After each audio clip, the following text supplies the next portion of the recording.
Bonjour à tous et bienvenue sur ce plateau. On parle aujourd'hui d'expérience client et d'une façon de l'améliorer considérablement. Et ça, en traitant à la fois la qualité du front et du back-office, mais surtout en fluidifiant les deux. On va en parler avec Frédéric Donati. Bonjour. Bonjour Bertrand, merci de me convier à ce débat sur l'expérience client, le front office et le back office, ce qui nous anime depuis des années. Et chez Comdata, vous êtes le DG France de Comdata, Tout à qui fait. est une immense entreprise internationale, vraiment. Une immense, mais toujours très très proche de ses clients quand même. Donc on est présent en France, en Italie, en Espagne. On a cette proximité, même si nous sommes une entreprise internationale. On emploie 50 000 personnes, on fait 1 milliard d'euros de chiffre d'affaires. On a 110 centres de contact, nous sommes présents dans 23 pays. Et nous gérons en fait l'ensemble des customer business process de nos clients sur la vente, le customer care, l'assistance technique et le recouvrement. Donc on peut dire qu'on a quand même une bonne expertise de tout ce qui est front office et back office dans le secteur du CRM. On va parler quelques minutes ensemble et puis on accueillera dans cet écran Daniel Fava, qui est le directeur France, DG France d'Eni, Eni, un fournisseur d'énergie, qui fera part de son expérience lui aussi dans ses relations entre front et back-office. On commence ensemble déjà sur le constat général. Est-ce qu'aujourd'hui, l'expérience client, c'est devenu une véritable obsession, une obsession salutaire pour les entreprises? Est-ce que vous le notez chez vos propres clients? Oui, on le note, chez tous nos clients d'ailleurs. Se réinventer à l'ère du digital n'est plus une question. Les entreprises, en fait, mettent en place et se réinventent au niveau digital sur les process de customer experience de telle façon à offrir à leurs clients ce qu'ils attendent, c'est-à-dire de l'ubiquité et de l'instantanéité et surtout de la personnalisation. D'ailleurs, on le voit bien, il y a quelques années, on parlait du mix 4P, et là, on voit le 5e P arriver en puissance, qui est la personnalisation de l'expérience client, qui est de plus en plus mise en œuvre par les clients pour offrir, on va dire, une expérience client extraordinaire. Le problème que nous rencontrons, c'est toujours cette scission donc, entre les activités de front office et de back office qui sont pour la plupart des entreprises non encore unifiées. On va pouvoir en parler. Quand on parle d'expérience client, on peut parler de CX ou de CX, Customer Experience. Tout à fait. Qu'est-ce que la crise sanitaire est en train de changer là? Déjà, le premier changement a été le télétravail pour l'ensemble des acteurs de notre profession et également pour nos clients. Donc il a fallu accélérer en fait la distanciation sociale, a accéléré donc le passage du monde physique au monde digital et les entreprises, les marques ont dû mettre très rapidement en place des nouveaux canaux, des nouveaux process pour s'adapter à la situation du moment. Et on a vu d'ailleurs, il y a on parle d'omnicanalité et on a vu pendant cette crise des canaux prendre de plus en plus d'ampleur sur les réseaux sociaux, sur les chats, sur WhatsApp. Les clients communiquent de plus en plus à travers les interfaces web, à travers les sites internet. Les volumes ont explosé pour les acteurs de l'e-commerce, également pour l'assistance technique, l'aide à l'usage pour les opérateurs télécoms, parce que les gens étaient en télétravail. Et donc les entreprises ont mis en place très très rapidement, ont accéléré en fait leur transformation digitale et mis en place donc des nouveaux process pour la prise de rendez-vous dans les magasins, pour la gestion des files d'attente, pour la vente à 3, l'internaute, le conseiller clientèle, le vendeur en concession, avec tout ça a été très très vite. C'est ce qui montre qu'on est quand même très très résilient en termes sur ces sujets-là. Vous avez identifié depuis assez longtemps maintenant un problème majeur qui est un problème de segmentation entre front et back-office et vous adressez ce problème-là depuis un moment aussi. Oui, tout à fait en fait. Intégrer le front office intégrer le back office dans les process de front office, c'est vraiment le facteur clé de succès pour avoir un service client d'exception. On le voit encore aujourd'hui en fait. Le front office est plutôt bien géré par les entreprises. Elles ont mis en place les outils, le pilotage, les méthodes pour bien gérer les interactions téléphoniques, ce qui malheureusement n'est pas le cas sur les activités de back office. Et aujourd'hui, on voit bien des ruptures dans le parcours client entre le front office et le back office. On va appeler pour une activation de service. On va attendre 30 secondes au téléphone. Le service va être activé au téléphone en 3 minutes. Il va falloir attendre 2 semaines pour l'avoir réellement à la maison. On peut voir la même chose aussi sur les commandes, sur les commandes Internet. sur les gestions de sinistres, par exemple. On va prendre en compte le sinistre en l'espace de 5-6 minutes. On va le filmer et le remboursement, lui, va prendre plusieurs semaines, voire plusieurs mois. Donc on voit bien qu'il y a une rupture entre les process de front office et les process de back office qui fait que, vu du client, en fait, il n'y a absolument pas cette fluidité qui est attendue. Quelles sont les entreprises qui sont le plus touchées d'ailleurs ? J'aurais plutôt tendance à dire celles qui ne sont pas touchées, c'est celles qui sont nées à l'ère digitale et qui sont digital natives, et toutes les autres sont principalement touchées, et ce, dans tous les secteurs. Et c'est dû à un héritage en fait d'organisation et des systèmes d'information où souvent les activités de front office et de back office sont très silotées dans les organisations. Ça, c'est le silo qui est le problème principal, en fait, qui est à l'origine dans l'organisation des déperditions qu'il y a entre le front et le back. Absolument, c'est le silo et c'est le fait que les process initialement n'ont pas été pensés de bout en bout. On a pensé des process sur le front office, l'accueil client, la satisfaction client. Et derrière, malheureusement, le back-office est resté un peu à la traîne. Et d'ailleurs, on le voit bien, on est très outillé pour gérer donc, les flux, entre guillemets, qu'on appelle les flux chauds, c'est-à-dire les appels, tout ce qui est en temps réel, ce qui n'est absolument pas le cas sur le back-office. Bon, il y a un gros trou dans la raquette, on est bien d'accord sur le constat. Un gros trou dans la raquette. Comment est-ce que vous faites chez Comdata pour le combler, ce trou-là ? Déjà, en fait, il n'y a rien un trou dans la raquette, mais l'identifier. Les entreprises connaissent le challenge en fait qu'elles ont en termes de back-office. Et elles savent très bien que les SLN ne sont pas maîtrisés, que les tâches back-office sont de plus en plus complexes et nécessitent donc des communications clients, qu'il faut investir massivement donc, dans des outils dernière génération pour automatiser au mieux les activités de back-office, que si l'on veut changer, il faut aussi transformer une partie des systèmes d'information, changer l'organisation, mettre en place des programmes de conduite, d'accompagnement du changement. Donc, tous ces challenges face au back-office sont connus des entreprises. Voilà. Donc, nous, en fait, on essaye au mieux d'aider les entreprises dans cette transformation, dans cet accompagnement à la transformation, en intégrant, en réfléchissant les process de bout en bout. Et donc, nous avons une organisation et une offre de services quasiment unique qui traite cette problématique à travers des consultants experts et des ingénieurs process, en offrant les meilleures solutions technologiques et en traitant les activités métiers depuis nos centres ou en travail à domicile. Cette crise du Covid nous a aussi obligés, et tant mieux, à mettre en place très rapidement des process de working at home à travers notre solution Comdata Smart Hub. Comme souvent en matière d'IT, en fait, les réponses, elles sont autant technologiques qu'humaines, finalement. Bien sûr, de toute façon, à la fin, c'est toujours un mix entre le process, l'humain et la technologie. Et on le voit bien d'ailleurs, plus le monde se digitalise, plus les clients ont besoin d'humains. Cette crise aussi nous a montré que les clients avaient besoin de proximité, d'écoute, d'empathie. Voilà. Donc tout ne peut pas être digital. Ça marche avec toutes les entreprises ? Ça marche avec toutes les entreprises qui ont vraiment la volonté de fluidifier le parcours, de mettre en place des process end-to-end et de mettre le client au cœur de leur stratégie. Frédéric, je vous propose qu'on accueille dans cet écran Daniel Fava, qui est le DG France d'Eni. Est-ce que vous êtes avec nous ? Bonjour Daniel. Bonjour Daniel. Oui, bonjour à tous. Vous allez bien ? Bonjour à tous. Oui, très bien. Et vous ? Oui, très bien. Vous êtes donc DG France d'Eni. Eni, c'est une marque qu'on connaît bien si on voyage un petit peu en Europe notamment. Et Eni, c'est un fournisseur d'énergie, électricité, gaz naturel notamment. Et vous avez une expérience d'expérience client, un retour d'expérience en expérience client qui est assez intéressant. Quels sont vos enjeux principaux là, dans ce domaine ? Alors, les enjeux principaux, évidemment, c'est la différenciation et évidemment le fait d'atteindre un niveau d'expérience client qui soit le plus élevé possible pour apporter le maximum de satisfaction à nos clients. Est-ce que vous aviez noté, vous aussi, qu'il y avait ce décalage critique entre front et back-office ?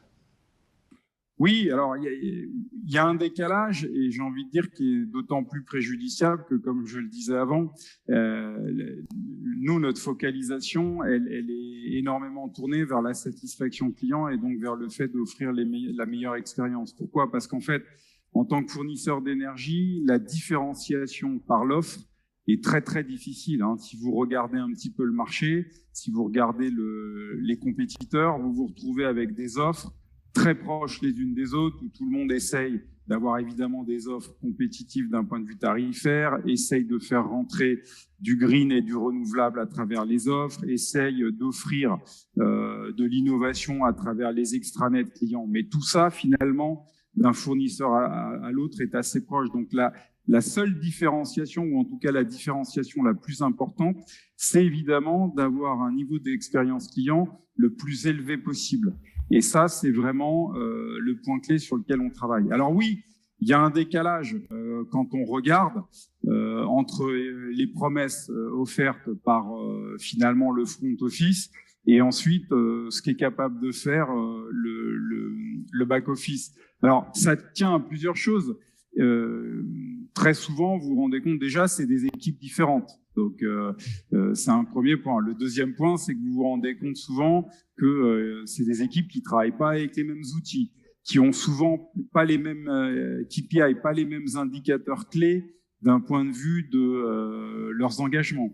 Donc, effectivement, avec parfois même des partenaires de services qui sont différents. Donc, évidemment, tout ça fait que l'alignement des deux est rendu très, très complexe et parfois, effectivement, souffre beaucoup.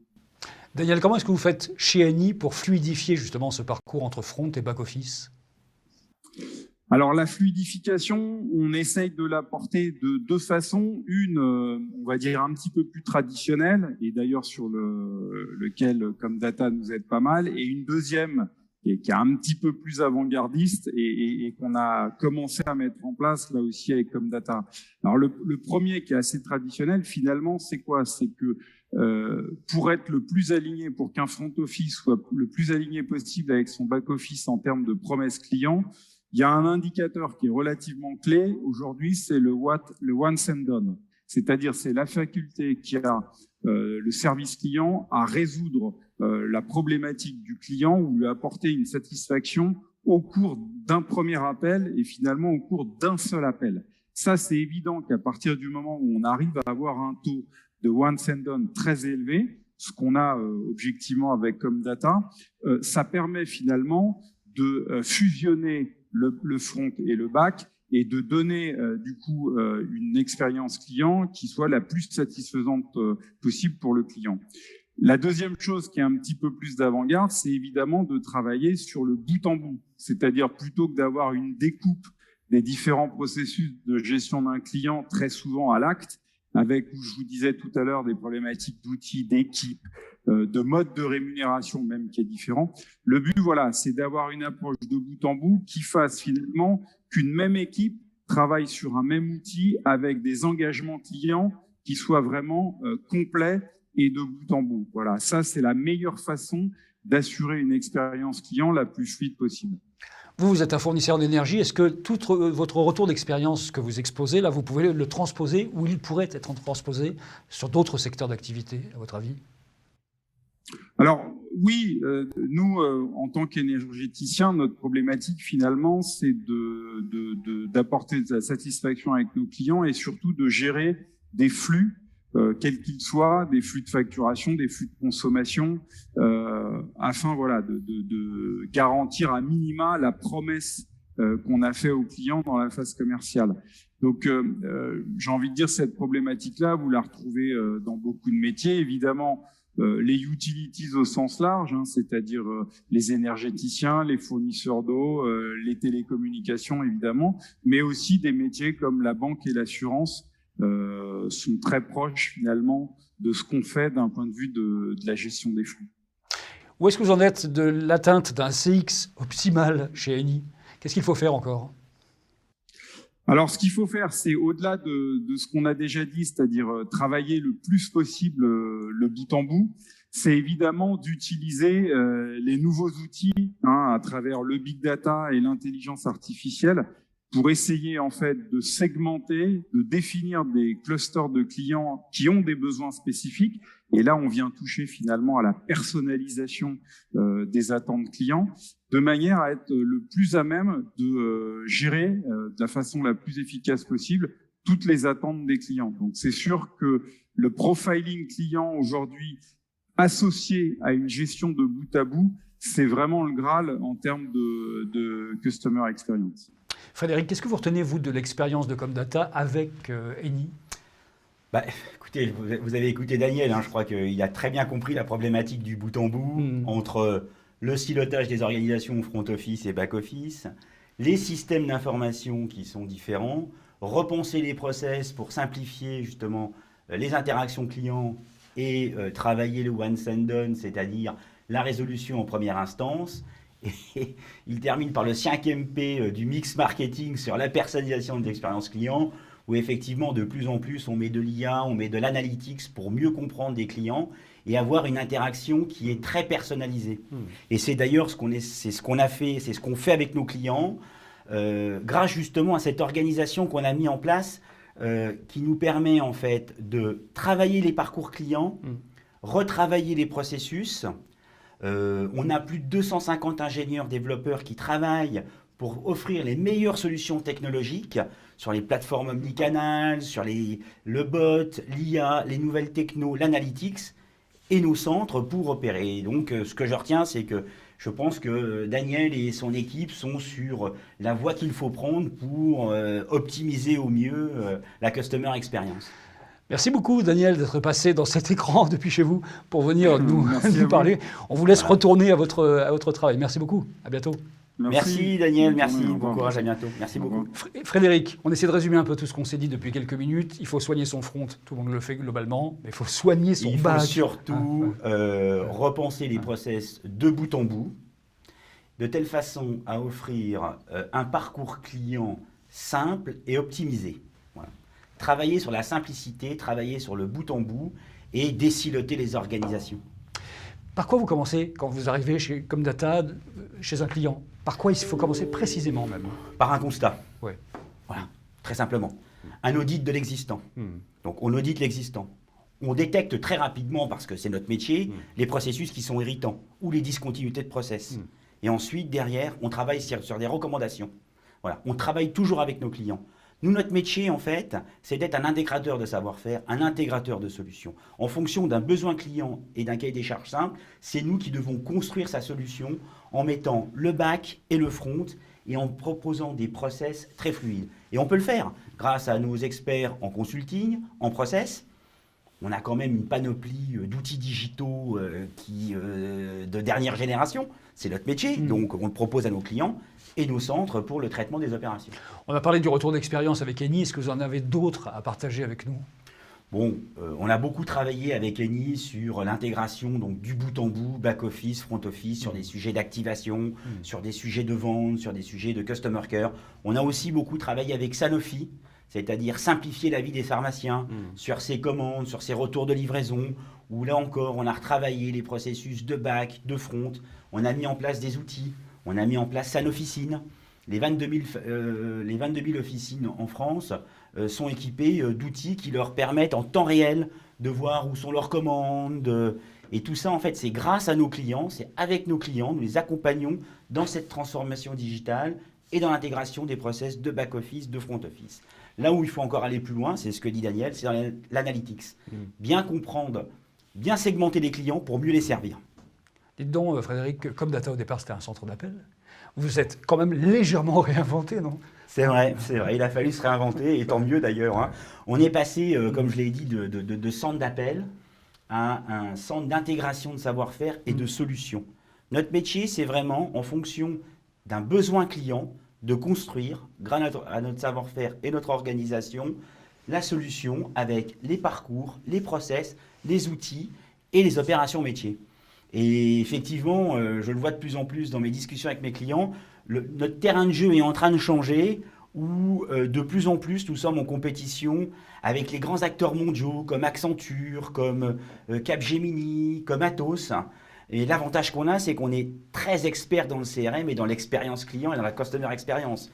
Donc, on propose les mêmes méthodologies, des outils qui sont plus adaptés et une meilleure connaissance client. Donc pour nous, l'avenir est plutôt serein sur ce terrain-là. Merci beaucoup Frédéric Donati d'être venu sur ce plateau. Bon, vous l'avez compris, vous qui nous avez suivis depuis le début, expérience client, front, back, hop, on monte le niveau des deux et on fait en sorte que ça circule. C'est aussi simple que ça. Merci à vous. Merci bien.